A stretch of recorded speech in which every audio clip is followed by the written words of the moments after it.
Well, we can get started. Well, welcome everybody. This is Erin Jordan from the Gazette, and most of you know, but she did a fellowship, I think, at Marquette University. Was that a year?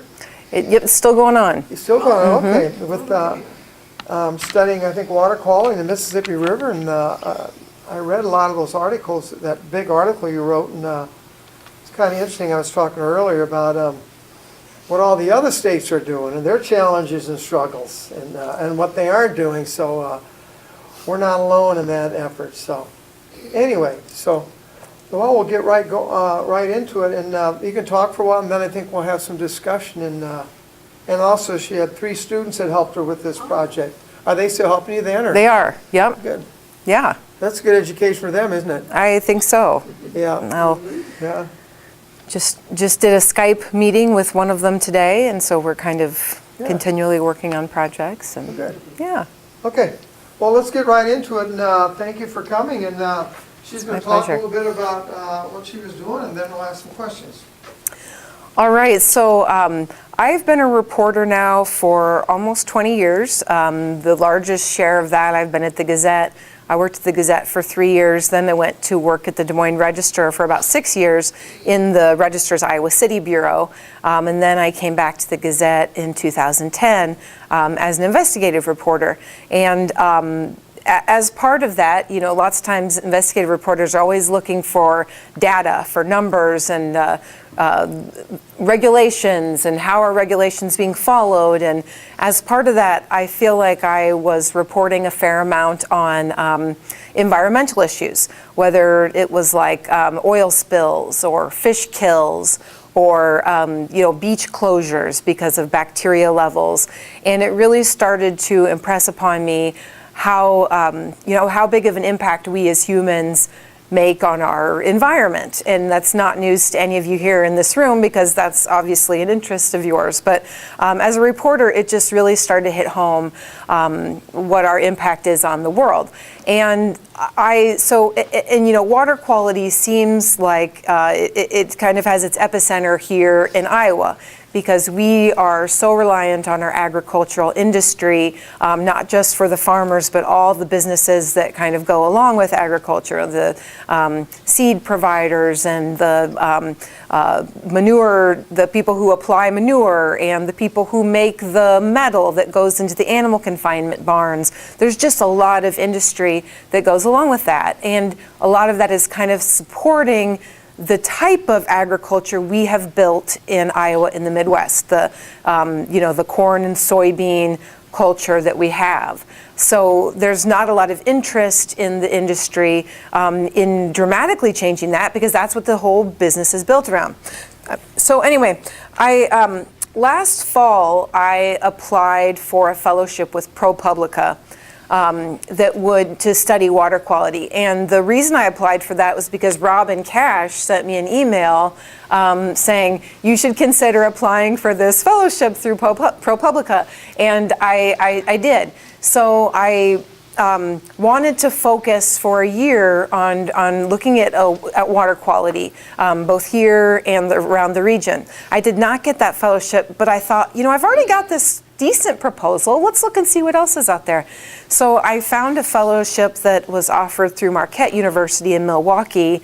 There was a year-long fellowship, and what they really wanted you to do is to come live there in Milwaukee and be kind of a residential resource for students who are studying journalism, to have these students work with you on a reporting project for a year. Well, I went there about last year at this time and interviewed for the gig, and I think they liked my proposal. I told them the Gazette is a publication that I feel like kind of punches over its weight a little bit. We're not the biggest city in the country, but I don't think we let that deter us from trying to take on big topics. And they said, but you don't want to move to Milwaukee. And I said, well, I have a husband who has a good job. I have 3 kids who are in school, and I just don't think I can uproot us all right now. So if you can't take me, then I guess that's the way it has to be. But I said, I only live 4 hours away, so I could drive up to Milwaukee pretty regularly. And after some negotiation, they said, okay, we'll give you a part-time, we'll pay half the money we were going to offer you if you were willing to live here, but we'll let you drive back and forth. And so we arranged that I would go up to Milwaukee twice a month. And when I'm there, I meet with students, I meet with faculty if they want, we'll speak to classes, that kind of thing. But I have 3 students who right now are working with me on this water quality reporting project. And one of them is an undergraduate, and he is also the editor of he's the sports editor for Marquette's student publications. So he and I like to talk about sports, and then we also like to talk about water quality. And then 2 of the other students are graduate students in journalism, and they are going to be done. They're going to be done with their master's degree program in May. So they're kind of at a little different place in their life than my undergraduate student is. But they've been helping me on this reporting project. So what I pitched as this project is to look at. So there are 12 states, including Iowa and Wisconsin, that are involved in this Gulf Hypoxia Task Force. And they've been part of it for more than 10 years. But 10 years ago, the Gulf Hypoxia Task Force set this goal that they wanted all the states to work together to reduce the nitrate and phosphorus going into the Mississippi River and down to the Gulf of Mexico, reduce that by 45%. And they, they didn't really set a date, but they said that they wanted, that was the goal. And then they set an interim goal of a 20% reduction by 2025. And initially it was supposed to be 2015, but that came and went, and then they said, well, we'll push it back to 2025. But now that date's approaching.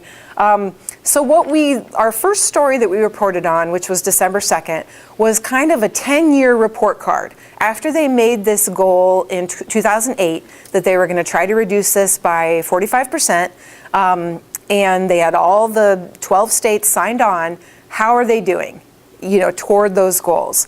And so I set up a big spreadsheet in Google and assigned each of the students 2 states, and then I took the rest of the states. And the idea was we were going to check in with all 12 of these states and ask them a series of questions about how they were doing toward these goals. One of them was, did you create a nutrient reduction strategy, which was one of the primary things that the Gulf Hypoxia Task Force said they were supposed to do.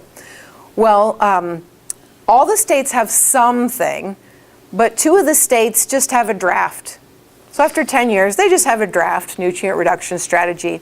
The other states, maybe some states wrote the first draft and haven't updated it since. Or, they've maybe made some updates, but they just haven't gotten around to putting them on paper. So we asked them about that.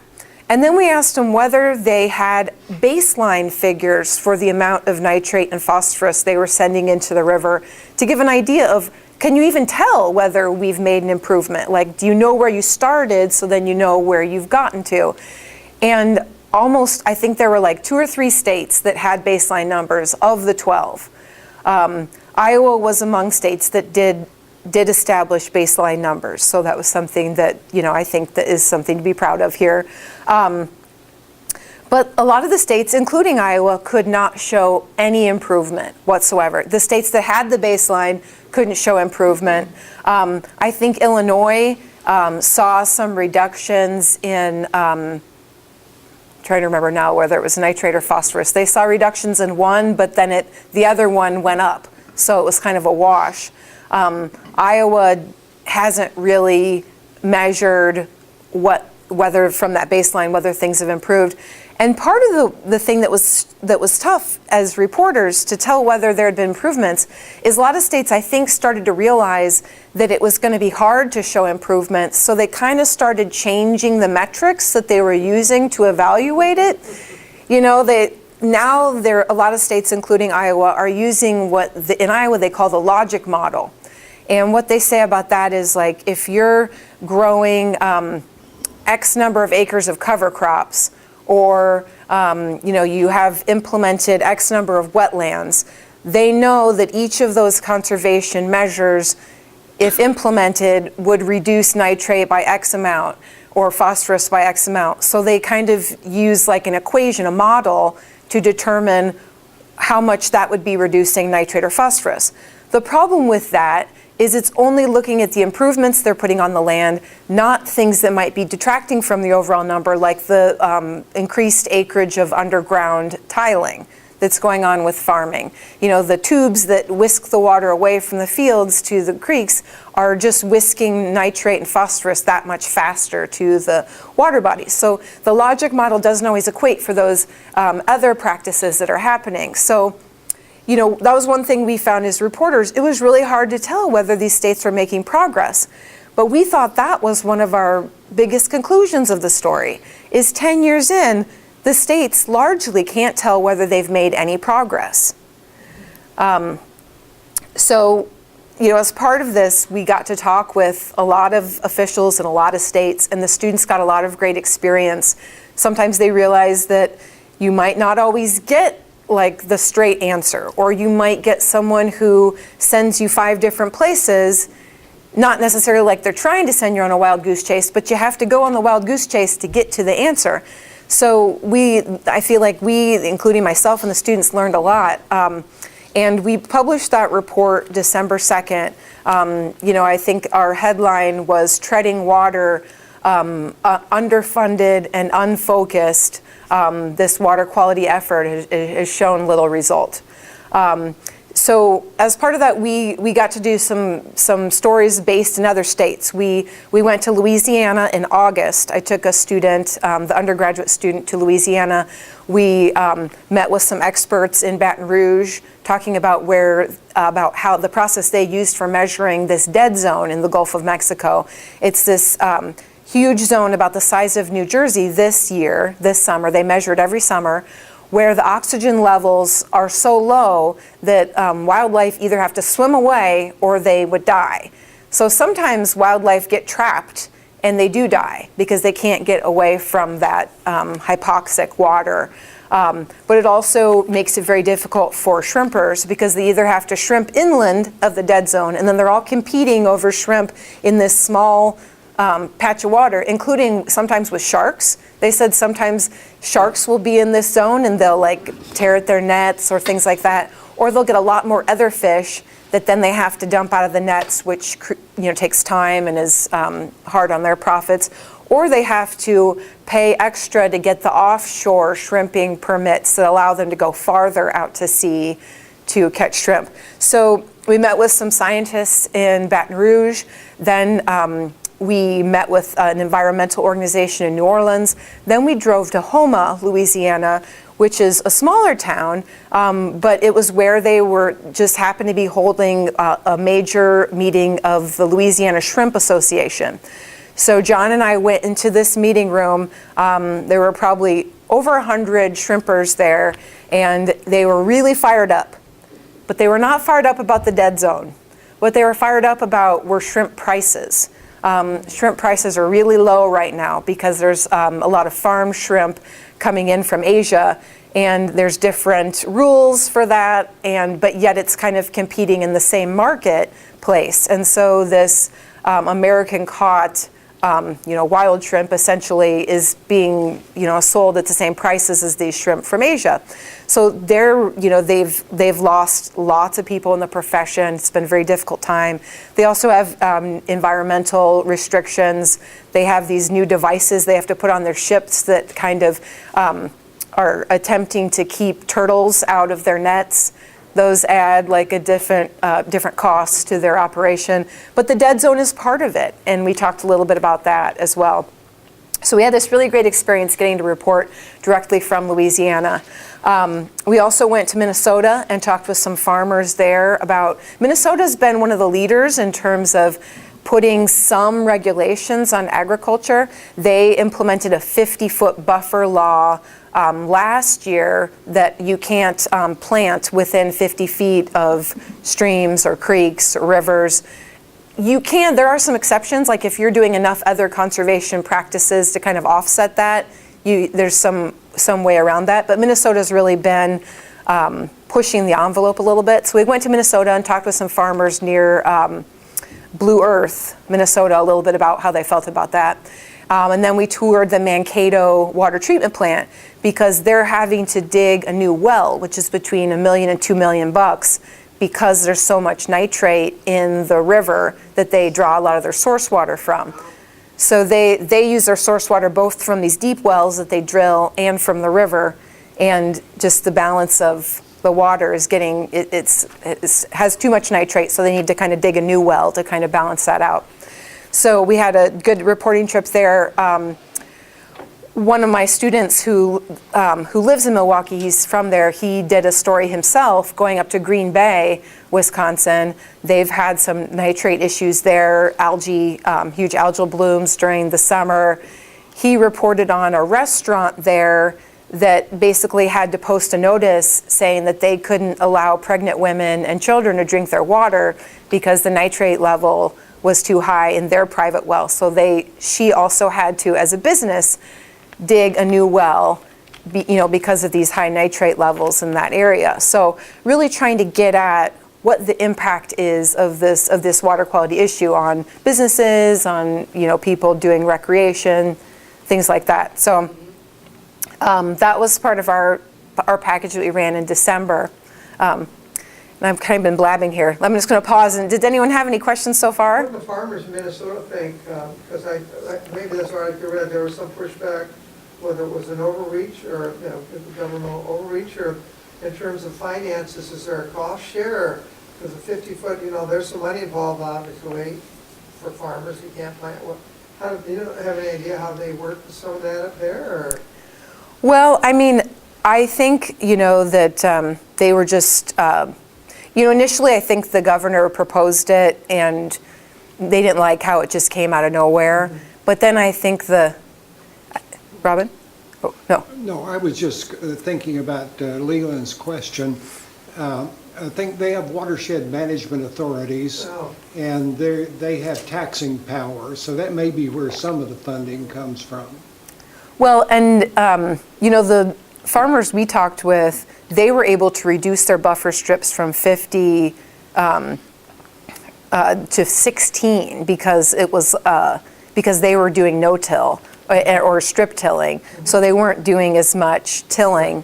And I feel like the initial proclamation about the law set people, it kind of sparked their irritation, but then there was some more listening after that. So I think they didn't maybe like how the governor proposed it, but we're generally okay with it. And then now in Minnesota, this last year, Governor Dayton, again, he proposed a groundwater protection rule that talks about how you can't apply commercial fertilizer during certain times of the year and that kind of thing. And again, there was a lot of pushback on that.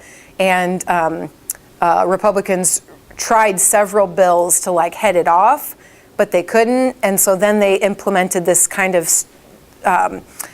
provision of law that isn't used very often that basically said it's going to be delayed until the completion of the 2019 legislative session. So it's already a done deal. An administrative law judge has approved it, but it's just delayed. So I don't know if they're hoping for another bill or something, maybe this session that will nullify it. I don't know what's going on there for sure right now. But so yeah, Minnesota's an interesting state because northern Minnesota really relies on the tourism, from having the pristine water. But southern Minnesota has got a lot of issues with the nitrate and phosphorus too. So it's kind of a mix, and it's real close to us, so it's good for reporting on. Let's see. So I was just going to tell you too, as part of my fellowship, there are 5 fellows this year, and they're doing some really cool stuff. One of them is a reporter for Frontline for PBS, and she's doing a story about looking at climate change and looking how climate change is taught to students. So she's looking at textbooks from across the country. She's looking at science standards in climate change, talking about climate change. So that's really interesting. Another fellow is a Native American journalist who focuses on a lot of indigenous people issues, and she is looking at sexual assault and how it's handled differently among indigenous groups and, like white populations. one of the journalists is from the Milwaukee Journal-Sentinel. They usually have a fellow from the Journal-Sentinel, and she is studying just gun violence and perceptions of that in urban areas. And the last journalist is a freelancer, but who's done a lot of stuff through public radio, and she is looking at, I have to get this right, kind of the way voting districts are gerrymandered to include inmate populations, because in a lot of places inmates are counted as constituents for the size of a district, and yet they don't vote while they're in prison. So it's kind of like it gives outsized influence to rural areas that might have like a federal penitentiary or something like that. So she's looking at that too. So just a lot of really interesting topics, and I feel privileged to kind of be part of this this group. So this reporting fellowship goes through the academic year, so it'll finish up in May. And some of the other stories that I have that we're working on right now, we're wanting to look at the economic impact of clean water and the economic impact of polluted water. So some of our case studies there, the city of Milwaukee in the 1990s had an outbreak of cryptosporidium, a disease that's it can be just like a very unpleasant gastrointestinal condition, but it can also cause death. And there were several deaths in Milwaukee in 1993 when this happened, and it was traced to the water treatment plant. And at that time, that wasn't even something that was on their radar. So it was kind of like, what did the water treatment plant do to get rid of that? And they implemented this whole ozone process, which was brand new at the time. And so we're kind of looking at Milwaukee as a case study. Now they're kind of, they've taken that and the way that they've really purified their water and now created this whole economy around it, trying to recruit businesses that are focused on having clean water for their processes or producing a product that is connected with water. So we're looking at that. But then we're also looking at Grand Lake in Ohio, which is in western Ohio, right near the Indiana border. They have basically not been able to swim in their lake for almost 10 years. It's they discovered that the lake had such high levels, well, it had these huge algal blooms that were producing these microcystin toxins that were at such high levels that they basically had to prohibit swimming there. And it made a huge hit on the lake. I got some of the economic development numbers, and their income from like hotel, motel, sales tax just plummeted after this happened. Businesses went out of, places went out of business, a restaurant, marina, different places like that. People's property values just, fell. And so we're looking at that community as an example of what the economic impact can be when you have polluted water. Now they've been working on it and spending a ton of money on it. In fact, this May, they are spending, they have spent like $500,000 to do some procedures so they can open one beach. So there'll be like one place on this lake where you can swim, but and people there I think have become kind of, they're not as bothered by it now. They're like, well, you can go in the water. You just have to, shower off quickly afterward. So I mean, and they're still boating and things like that. But I just think like, is that really what we have to, like what we're willing to give up? Like we're willing to give up those things, for this. But so that's one story, kind of a package we're working on. And then we're also trying to look at a little bit of the politics behind water quality and what kind of influence is being exerted behind the scenes and by whom. So there's some of that going on in our legislature. There's some of it going on in other states as well. Like I mentioned, the Minnesota thing with the groundwater protection rule. So we're trying to look into some of those aspects and getting my students involved in filing public records requests and, one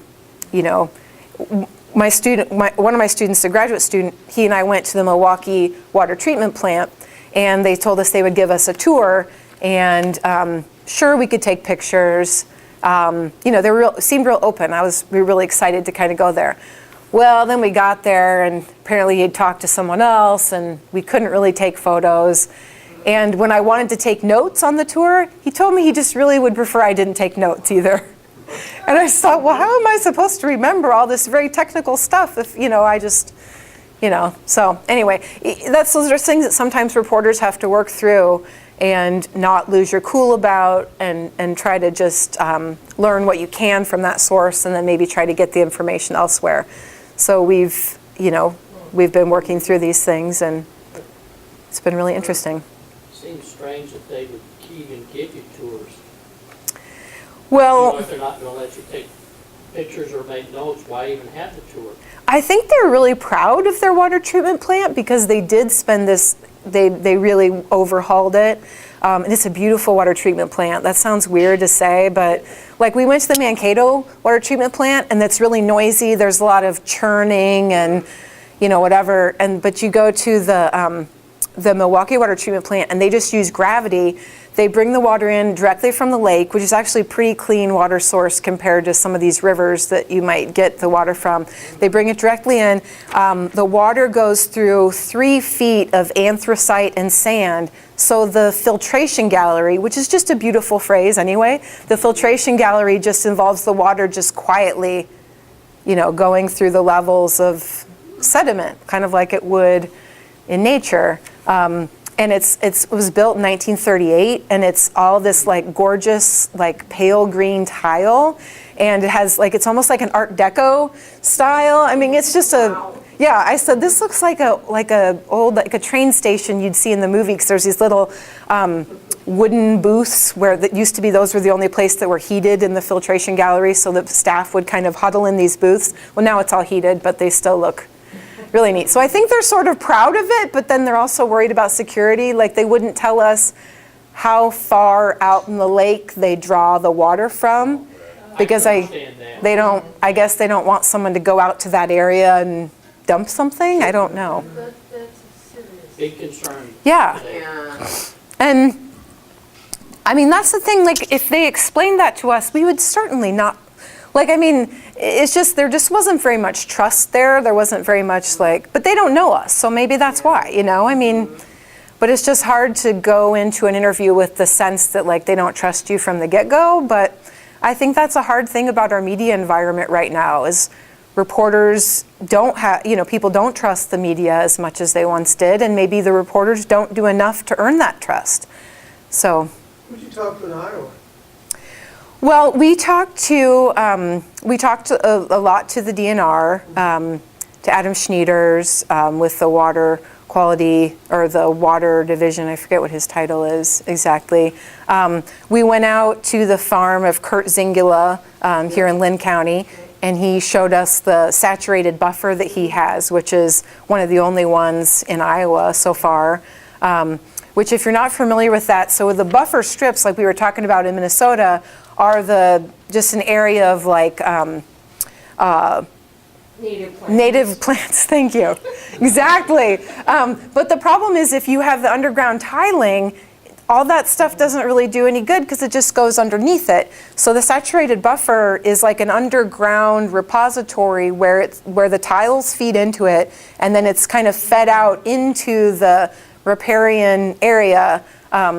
I'm probably not describing it the scientific way, but so you're kind of doing the ground filtration like the Milwaukee treatment plant, but on the farm. Yeah, and the saturated buffers are quite a bit more expensive than just taking some land out of production. But I think there was just a report that came out today that I got an email about, that showed that if you look at the cost of those for how much of the nitrate they remove from the water, the cost per pound of nitrate removed is actually lower than some other conservation strategies. But if the cost is so high, not everyone's going to be able to do that anyway.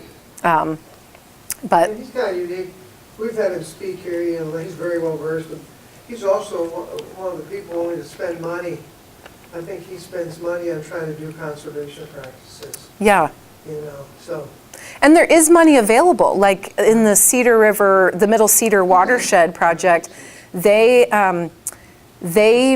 were willing to pay for 75% of the projects that you would do, whether that's putting a farm or a pond on your farm that would help with both reduce flood risks and do water quality, or wetlands or things like that. The money that we got from the feds would pay for 75% of it. But they were having trouble getting people to do that, so they raised it to 90%. And I have heard that they're still having trouble finding people who are, willing or able to buy in with that 10% cost. And maybe it's because of the low commodity prices, but these are things that are going to improve the overall value of people's farms. So it's seems like 10% wouldn't be too much to pay, but. This isn't the state cover crops. Go ahead. Besides, you think it would decrease the value of the farm? A pond would, because everyone likes ponds for recreation. Right. Fishing, but I just don't know if that will play out. You find the right buyer, yes, but in general, I don't know if that will increase the value on the market. Yeah, I'm not an expert in it, but I would think so if you do things that make less erosion and then you keep more of your soil, I just think I have heard that when that you have regular soil tests, and if you can show that you have more soil or that your soil has more organic material because you're growing cover crops, I think that improves the value over time, but maybe maybe depends on if you need value now or you need value 10, 15 years. If corn prices were still high, it would be worth it. But at this point, when they're not making money, it's hard for them to put any money into doing that, it seems. Yeah. One of the things that the farmers I know and I grew up with, a lot of them are educated and thinkers, and they ruminate on things, and they're interested in doing the right thing. But before they go and invest a chunk of money, they want to see a demonstration where it gave results, because they may not have that much money to invest on a given year. You want more of a sure thing instead of being a guinea pig for Right. something. And some of them are citizen scientists. There's still citizen scientists that are farmers, and Singular is one of them, and they'll go out and try something. But you've got to have the capital. You can't borrow for it. Mm-hmm. The thing that still amazes me though is the farmers keep piling on more fertilizer and stuff, and yet they claim they're losing money because of the low commodity prices. So why don't they put so much stuff on? They don't raise as much corn, but they're losing money on it anyway. So some of that I don't understand. They say, well, it cost me $4 to put the corn in, and I only get $3.50 for it. So wait a minute, I'm losing 50 cents a bushel here. So why am I trying to keep plowing up everything and growing 200 or 300 more bushel of corn that I'm losing money on?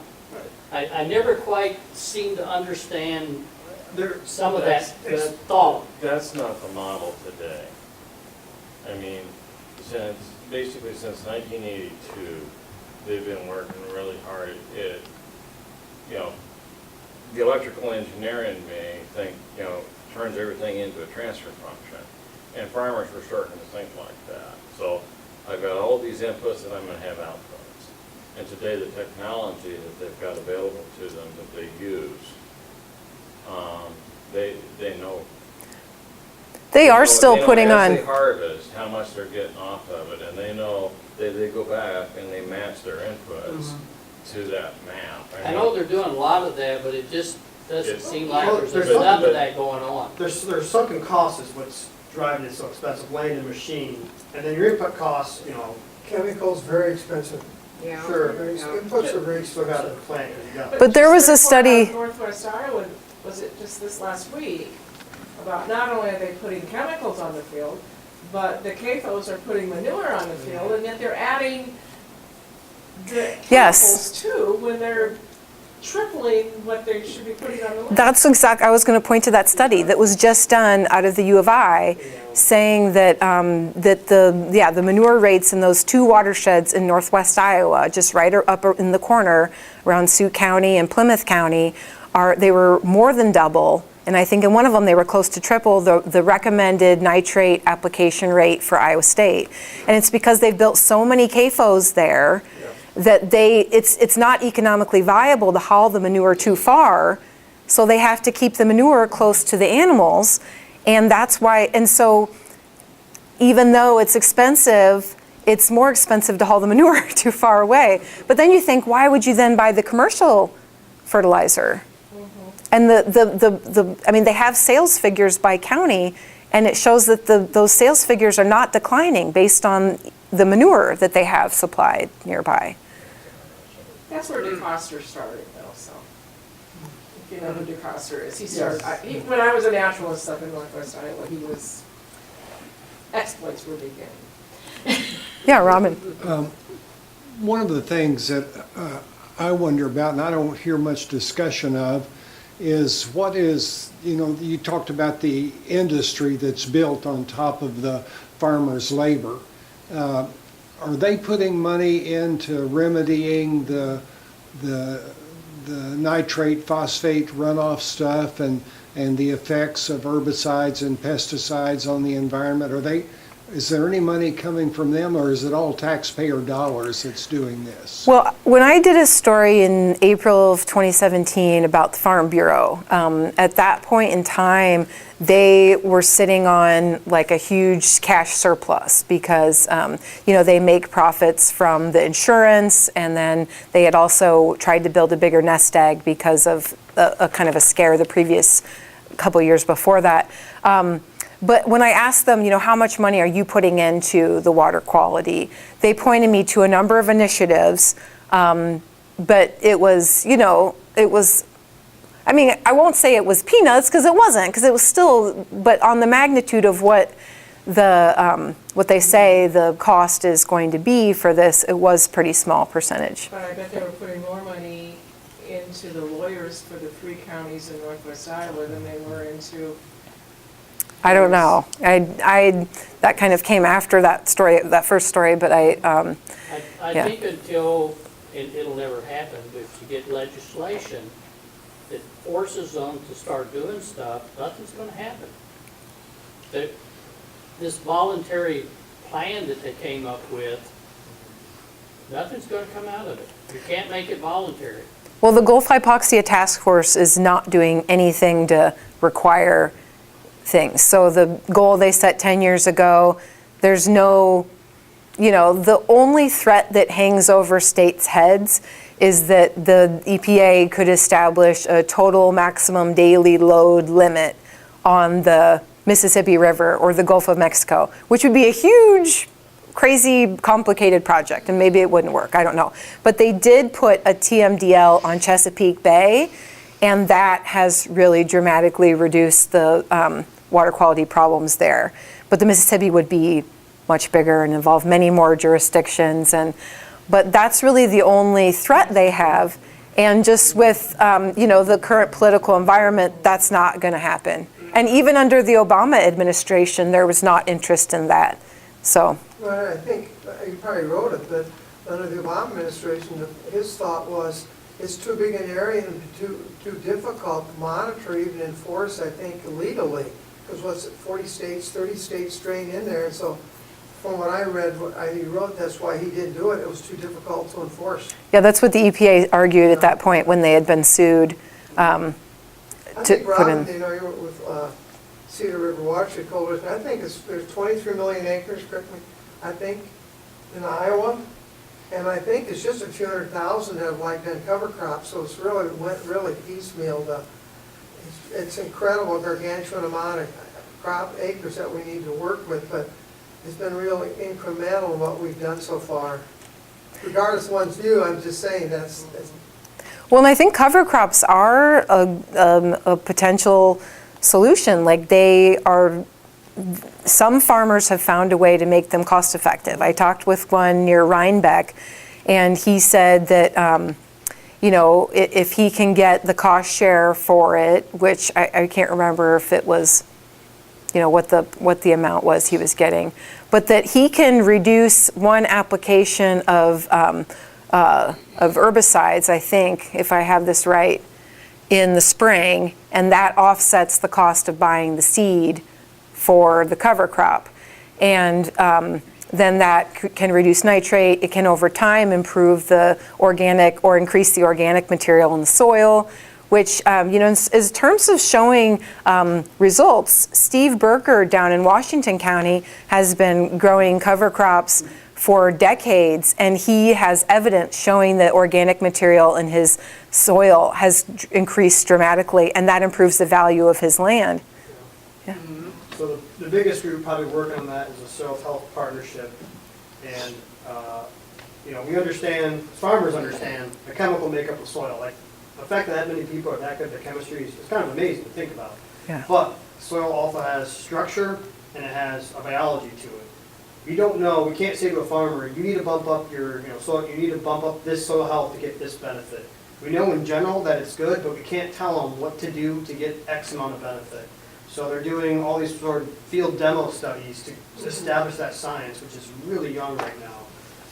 And like you're asking, like who in the ag is kind of funding this? It's really indirect. Like the National Corn Growers Association is giving a lot of money to soil health, but Iowa Soybean does some pretty good stuff. I think they're more progressive with the commodity groups, but they don't have to. It's just kind of their own. It's like indirectly people are farming that. Are you a farmer? No, I'm not. Well, one of the other things that I think is interesting, if you go down around Ames where they've got some of the ethanol plants, they're baling all the corn stalks up now. So they're losing all of that, I call it roughage. It used to go back into the soil. They're stripping it bare, and they've lost that part of it even in that area. So it's So they don't leave some on the ground? pretty much they go through and bale it all up whatever they can Wow. to take it to the ethanol plants, which I'm not sure that's going to last much longer because I think I think One was- economically it can't. one was closed for a while and I'm not even And sure water one's working now costs or through the something, but I process know they're is high. having trouble. I heard somebody from the University of Iowa Geology Department who's doing some of these water studies, and the amount of water that's taken out of the ground to make ethanol is huge. At the plant? Yes. That doesn't even include producing the crop, but some counties are having to watch very closely how many of these ethanol plants go in, because otherwise they are taking more water out than is getting back into the underground water supply, and it's not a good proportion at all. Right. It's very serious in some cases. Yeah.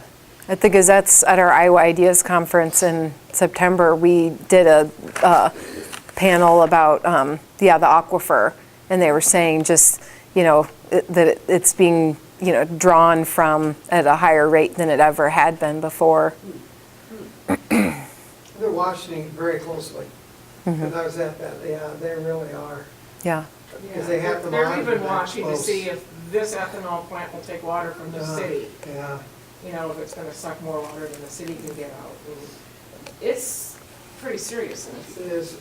So this is just something that I learned in the reporting that we didn't get in a story yet, but so we were talking about how the Great Lakes are viewed as a really pure, a pretty good water source.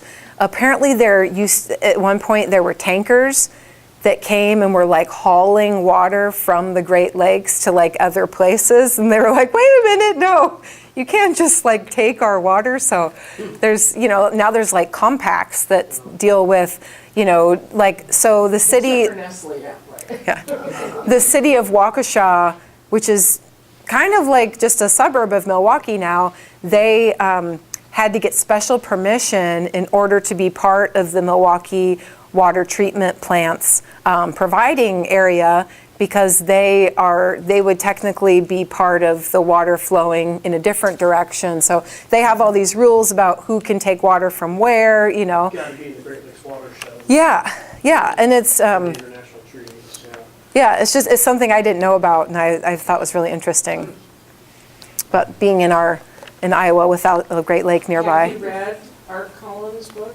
Yes, I just got to write a story about it in the And you were the one insight that wrote about section. it? Okay. Yeah, yeah. Okay. I thought it was, have you read it too? Yeah, because I basically grew up in Storm Lake the same time he did. Okay. So, yeah, What about it? it's very, there's Yeah, a lot of I things in there understand. that are very Right. much exactly what I went through, you know. It's a little bit like all over the place. Like the book will be like one direction and then suddenly the other direction and you're Yeah, like, wait a minute. Yeah, yeah. But he's an amazing writer. Yeah. Sometimes I had a hard time getting through a few of the chapters. Okay, enough now. But, Yeah, he's amazing. I was just thinking, one of the things I really think is most helpful is like stories that show what's working elsewhere, because then Iowa could say, oh, okay, well, so in Indiana, they're trying to get to 5 million acres of cover crops. If they can do that, is that going to really push the needle in terms of the 45% reduction goal? But I want to find more like solutions that are happening elsewhere. And I don't know if Minnesota will ultimately provide examples of like, hey, this buffer law has worked, or, this groundwater protection rule has worked. But if any of you are aware of like really good success stories, because I would like to publish some of that too. So be cautious of your view of a cover crop, the success that Indiana has with the cover crop, because their cover crop is a cash crop. And we're not in an environment where we can raise winter wheat and make money. But That's they true. are. So meaning like not everything is translatable. Right, so Right. their cover crop, they get cash for it, and yet they get a check in the box. And they did say that when I talked to Indiana, that they're really trying to make sure that that maybe they can grow cover crops that you can see a profit from instead of just killing it off. Right. Yeah. And part of that winter wheat is not just the environment and can you grow it, but in the United States, we have areas where each type of wheat is growing. That way, it doesn't have to be kept separate at the feed mill. The consumer, the industry, if they want to make cookies, they get so much wheat from here and so much wheat from there, and they blend it and they've got cookies. Or they do, for bread or whatever. That's how they do it.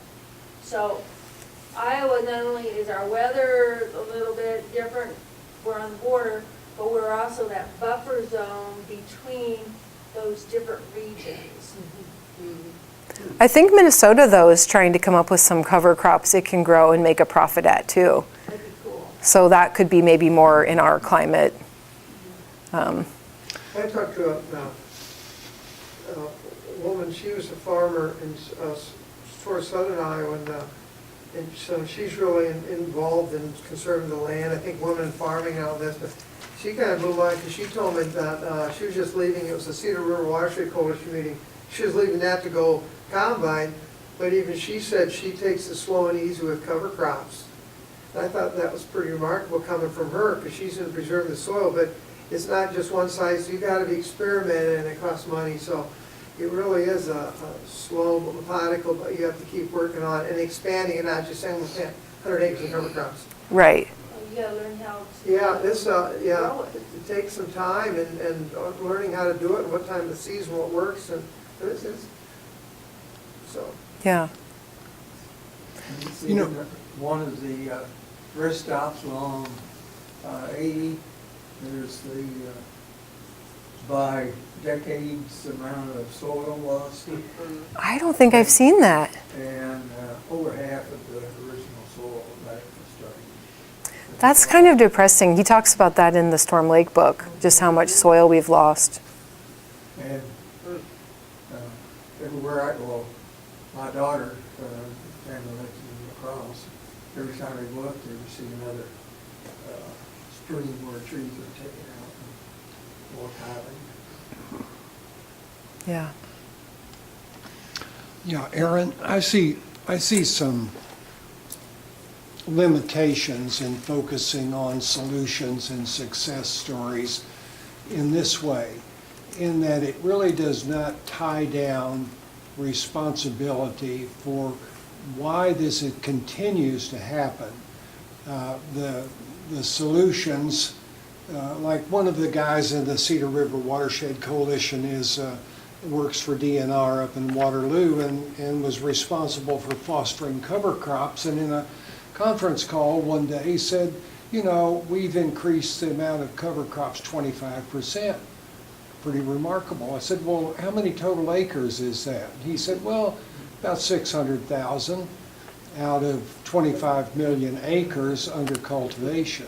So, you know, so they're working on solutions and they have had some success, but Well, that's why I do think, you know, when we did our reporting about cover crops, we reported that percentage of total acres in corn and soybeans because we didn't want people to be wowed by the big number of acres and lose track of, well, what's that percentage of the whole?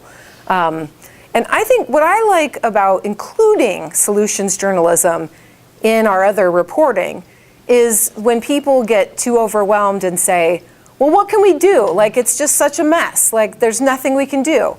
It doesn't let people off the hook. It says, no, there are things some people are doing elsewhere and they've worked. So we're going to tell you about those. And that way there's no excuse. Like, there are things that have been proven.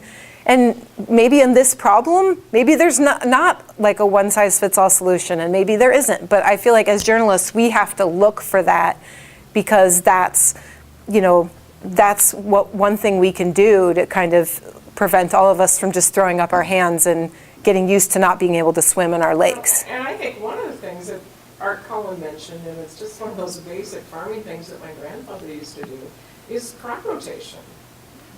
You know, I mean, that has not happened in a long time, but it does naturally put nutrients back. It does naturally recreate the soil. And it's a fairly simple thing, but it does involve more than 2 crops. Yeah. And we need markets. And how do we, it's like a chicken and the egg, like no one's growing it, but no one's buying it, so. Someone needs to buy it before you grow it. Before you grow it, someone needs to buy it, so. I'd love to get more creative solutions to that, and I think Cedar Rapids could maybe have some influence here with all the grain production we do. Or the, like, manufacturing of, or, you know, the products that are manufactured here. Process more grain in this city than probably most anywhere else in the world. But we just need, if we get that, you know, oats, but everyone's getting their oats from the Dakotas and Canada. See, that was the thing, my grandfather mandated that you grew oats once every 7 years. And, Do you guys have cows? Do you guys have animals on farms? yeah, my dad broke the rules. We had a cattle operation, 6,250 head a year, 600 acres of corn. Most of it's silage, stripped bare, just like you described. Because you didn't pull the combine out until the sows were full. So. You know, the animals aren't on the farms anymore. That's one thing I've heard people talk about, that would be a solution, because then they could graze off the cover crops and. Alfalfa, grass, and then, because cover crops work out if you have cattle, like. And, you know, the economics are real close. That's true. you know, part of my problem is that when I think about farming, the farming I grew up with, and that most of us grew up with, you know, everybody in the household worked on that farm. And you had all kinds of creatures that you tended to and that you harvested from. And farming is now, to me, more an extractive industry than it is oriented toward producing food. He was talking about having markets. Well, we export what, about 30% of our grain, 30% of our corn goes into ethanol. The hogs go overseas. And we're really, you know, this business about feeding the world is part of the mythology that keeps us from digging into stuff. Yeah, and my view of, and I don't know what the number is, but farming today is a guy's out there dealing with 1,000 acres, and he goes and spends a week and a half in the spring putting it in the ground, and then he goes off to his full-time job, and then takes a week's and a half vacation in the fall and harvests it, and that's the only time he spends farming all year, because, you know, He's not the guy having the CAFOs, and he's not running that, he doesn't have animals to take Nope. care of, and no. it's, he works a month out of the year in the spring and the fall, and otherwise he works at his other job, you know, and he has 1,000 acres, whether he owns it or rents it, leases, whatever, but, you know, there seems to be a awful lot of that going on, and like you said, there's no use for cover crops, alfalfa. You know, I grew up in Kentucky, and there you did a lot of the rotating because, well, there used to be a lot of dairies, and so you used the wheat, you used the straw to bed, the raised alfalfa to feed the cattle with, you know, and then you raised tobacco and corn and beans, but you rotated all around, so there was more of that, but a lot of that's going away because you can't get any money for your milk now either. I don't, sometimes I wonder why farmers even bother, you know? Yeah. Go get a job in town, they can make some good money, and you wouldn't have to put up with all the trouble. And, you know, like I said, they get $2 corn and whatever it is, and they can't get any money for their milk, so, you know, but they still keep doing it. What were you going to say, sir? Well, also when you drive around, all the fence roads are gone. So, Huge fields. huge fields, so Yeah. use big equipment. Well, that's one thing that Art Cullen talks about, you know, like systems seek efficiency. So who was going to stop, you know, John Deere from creating a 24-row, you know, whatever, I mean, or who was going to stop, you know, the idea of vertical integration. And, you know, it's not like that it's like some evil mastermind that came up with this plan. It's just that's like what we do, is try to come up with efficiencies. But I just feel like at some point it's happened at a detriment to the people doing it, you know? I heard the other day, I don't remember, Ron, it takes 1,000 years for somebody to create an inch of topsoil. You know, and I was raised in a dairy farm in north central Iowa, so Farm Bureau members, I told you my grandpa was the longest Farm Bureau member in the state. He died at 101, so. But I think of my cousin who farms about 100 acres there now that my mom owns, you know. You think about it, and so in our short lifespan since the Industrial Revolution, but so he farms it every year, and then he's got to put chemicals on every year. Well, where will that end up? I don't know. Where does that end in 100 years? I don't know. I don't know where does that lead? Because, you know, a short time stance like everything. In 100 years, there won't be any stuff. That's what you got to wonder, where that leads. I don't know. If you're going to be back in the dust bowls. Yeah. Yeah, probably. If we keep doing what we're doing and losing soil at the rate we're losing it. Depleting the aquifers. Of course, as the temperature warms up, we can move into Minnesota and cut the trees down and start over. Maybe they'll build a wall. Yeah, no kidding, there's not too many, as many up there now already. I mean, so you're talking about success, Chesapeake Bay is the only one on a decent scale that started to make an impact on it. They've had a combination of cost share and regulation, honestly, as will probably tip the scales. Yeah. That's where? For that. Chesapeake Bay. Oh, yeah. Well, Yeah. they have, so this Grand Lake I was talking about in Ohio, they don't have a TMDL, but they were declared a distressed waterway. So I don't know, I think that the governor can put that designation on a waterway. So because they were a distressed waterway and the governor put in a rule about not being able to apply manure on frozen ground, that's the biggest reason that they've started to reduce the. So it was a nitrate problem there also? Well, so they had like huge algal blooms, so it was probably a little bit of both, kind of feeding that, but And lake systems, typically it's phosphorus that causes the green algae. yeah, and it's a shallow lake, so that would make sense. Yeah. But, you know, but they've had to spend just tons of money. I mean, they've spent money on dredging, they've applied, I don't know if I'm pronouncing it right, alum, A-L-U-M, to the water. Just all sorts of things they've been doing. You know, they took out initially, back when they were developing, you know, houses around the lake, they took out wetlands to build these nice houses. Well, then now they're putting some of those wetlands back in on the creeks that drain there. So, you know, Well, and that goes right back to Storm Lake, the dredging project that they've pretty much completed now. It's been going on for a number of years, is in my lifetime the third time they've had to dredge the lake. And my dad, you know, would tell me stories of when they've dredged it before. You know, that part of the golf course is dredged, you know, that island is dredged, you know, I mean, it just goes on, and you would think after that many times of having to dredge a lake, so it's usable, that we would learn, you know, but we're just kind of starting to realize there's a problem. To most people. Part of it is, that's kind of how God made the world. I mean, I took rocks for engineering when I was a freshman, which was one of the stupidest things I ever did. But, you know, in the book, they talk about the interaction of water with the earth.